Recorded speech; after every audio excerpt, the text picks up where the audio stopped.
So you're ready to hire your first employee, you think. So one of the first mistakes, big mistakes that I see solopreneurs doing, startups, is hiring their first employee. One of the biggest problems I see moving a company forward and not being able to, where companies get stuck, is hiring the wrong employee. So how do we hire that first employee? And there's these are some basic steps, so please reach out for more information. I know there's a lot more to this, but just some of the basic steps are: understand why you're hiring that employee. Are you ready for that employee? In other words, write down some job functions that you're currently doing or not doing that need to be done, that are income producing, that add to the bottom line for the company. Write those down, and then write down the time spent that you're spending on. So for instance, if scheduling meetings, prospecting, lead generation, administrative tasks, whatever it is, and then documenting over a week's period of time how many hours you're spending that week, and do that for each function that you've written down. And that will help you understand, okay, what part of these functions can I delegate to someone else that's a professional. The second thing is, don't try to be the accounting. Don't try to be the payroll service. There are plenty of options out there now that you can, PEOs, there's pros and cons about those. There's payroll companies that you can hire, and they'll usually charge you a fee, but don't think about the fee. We as solopreneurs, if we're trying to scale our business, we don't have time to learn the tax system. We don't have time to learn the payroll system.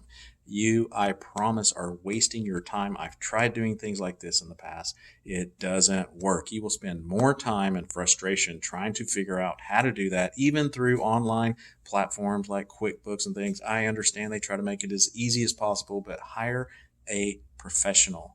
I promise you, you will come out ahead in the long run. And if you're worried about the fees, some of them charge a couple extra bucks an hour on top of what you pay that employee, or some are a flat fee. But if you're worried about the fees, it's similar to golf. I always say for those golfers that if you're looking for your ball on every hole for 20 minutes when it's gone in the grass, you don't have the money to play golf. You're holding up other golfers. I mean, the golf ball is a buck or whatever, 20, 30 minutes wasting your time holding everybody else up when you could have played a round of golf in 2.5, 3 hours, and it takes you 5 hours. You're wasting time. So it's similar to that in the business world, as far as don't try to be a payroll service. Hire that out.